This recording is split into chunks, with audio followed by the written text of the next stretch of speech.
3, 2, 1. Very hard to do in Los Angeles right now as an art major, as an artist.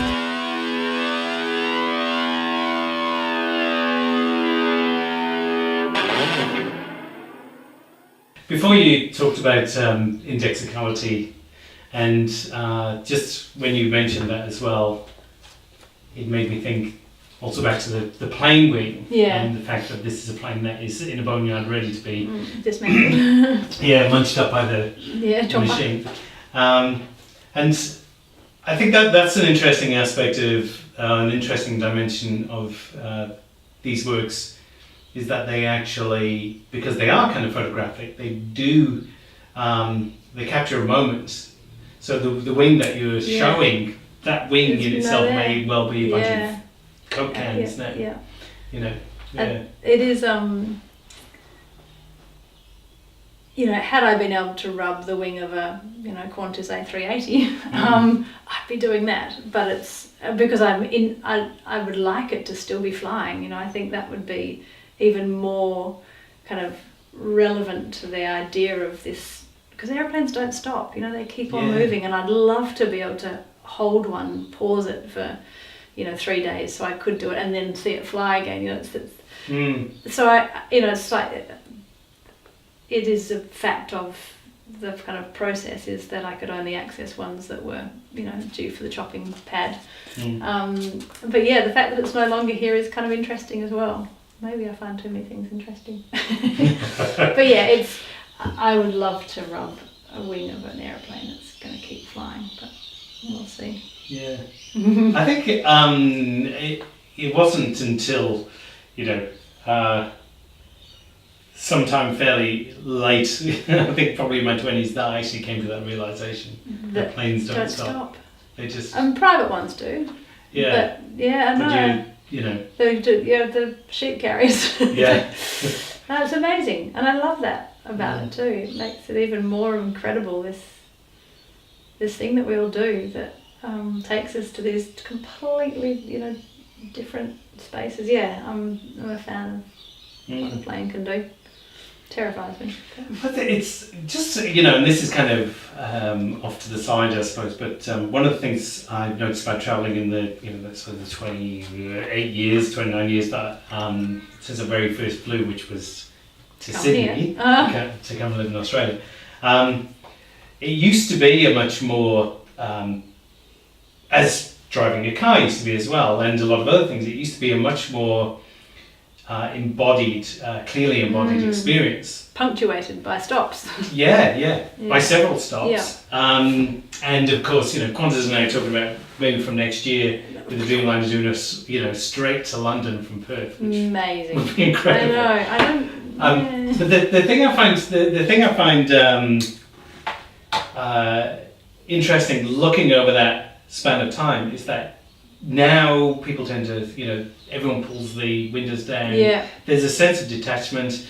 I've looked out the window on the most incredible places like Baghdad and, Tehran and places like this that I would never go in my life.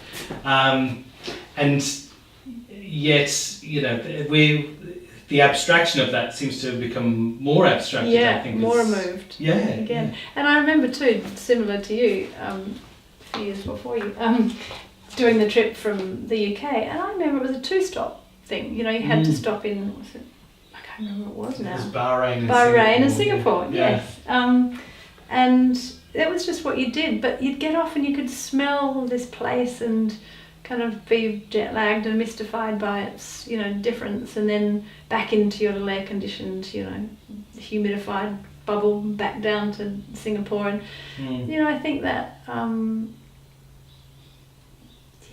there's something about that very embodied thing of flying that I think we're slightly disconnected from. But having said that, I follow all sorts of crazy pilots on Instagram, and every morning I can wake up and see the front view out of an Air France, landing in Charles de Gaulle. So in a way we've got other ways of experiencing it, that maybe it's not the embodied thing, but you still get to see, you can watch from your A380 the landing gear under the plane as it lands come. So there's other things that maybe supplement that.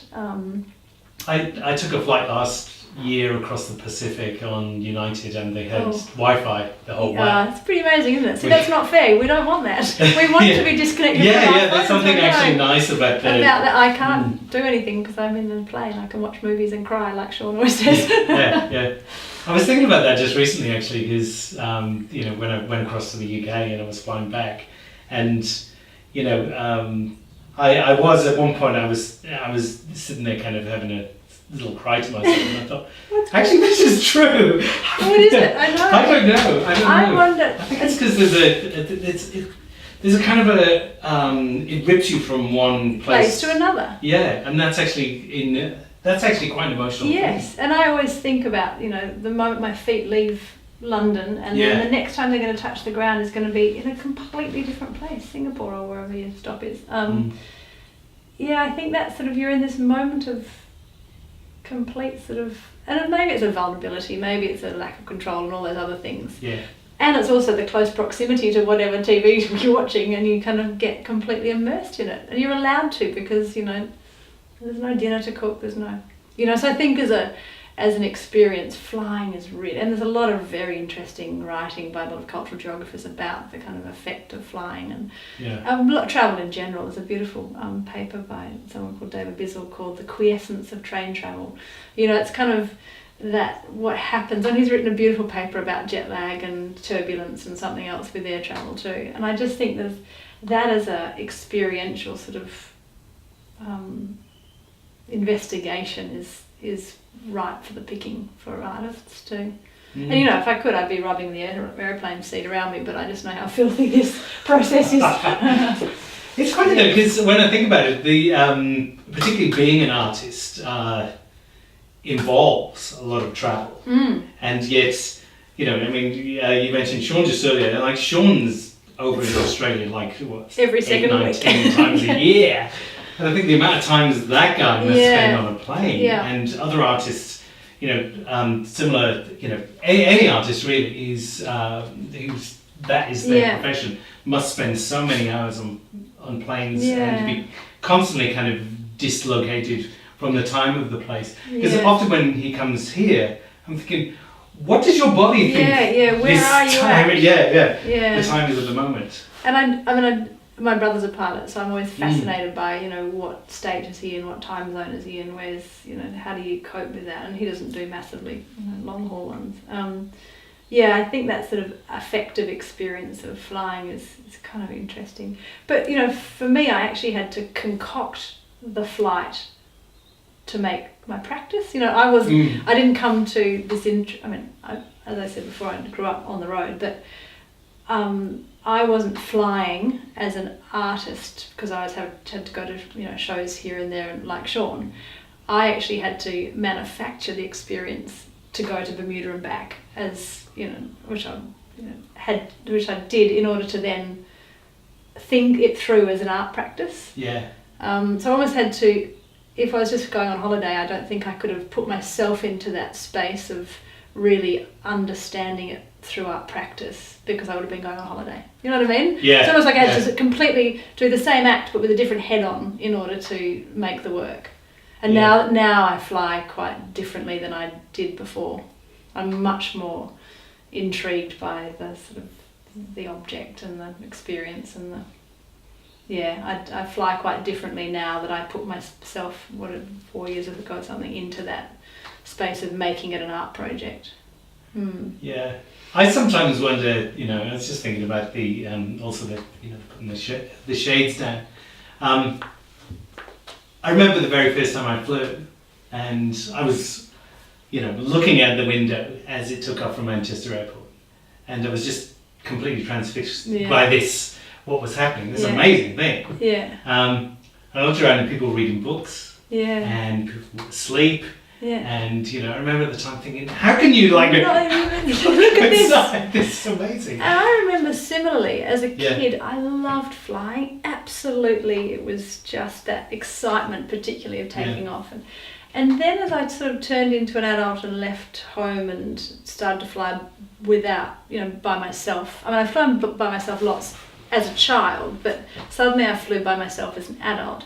Completely lost the plot. Got totally scared and freaked out and just hated flying for probably 5 years, 6 years. Wow. Got the complete wobbles on. And Yeah. I think it was that transition from sort of, you're travelling, I don't know, with someone else to suddenly feeling like you were, I don't know, responsible or something. And it was a terrible time. Really, really hated it. And I had to talk myself out of it, really. And as I said, I love it, but I also I know a lot about flying, and it kind of still mystifies me how it works, which can sometimes freak you out.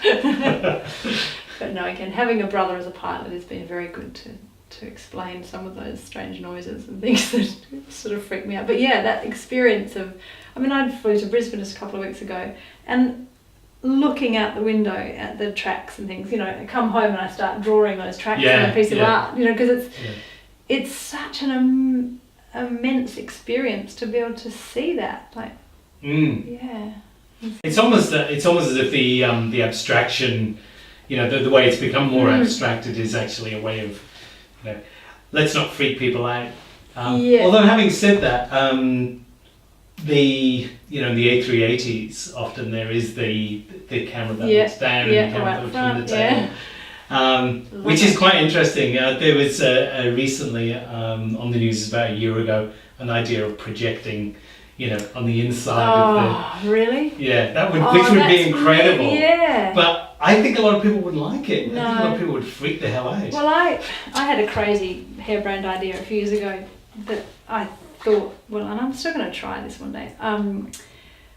I'd like to actually do the artwork on the outside of an aeroplane. That's something that I'll continue to strive for, to get to paint an aeroplane that still flies. And so I thought through all these kind of things that should I be lucky enough to have the opportunity to paint an aeroplane, what would I put on there? And for me, I was fascinated by where that plane might have been in its last year, and and I was thinking of it in sort of like a charting, mapping sort of.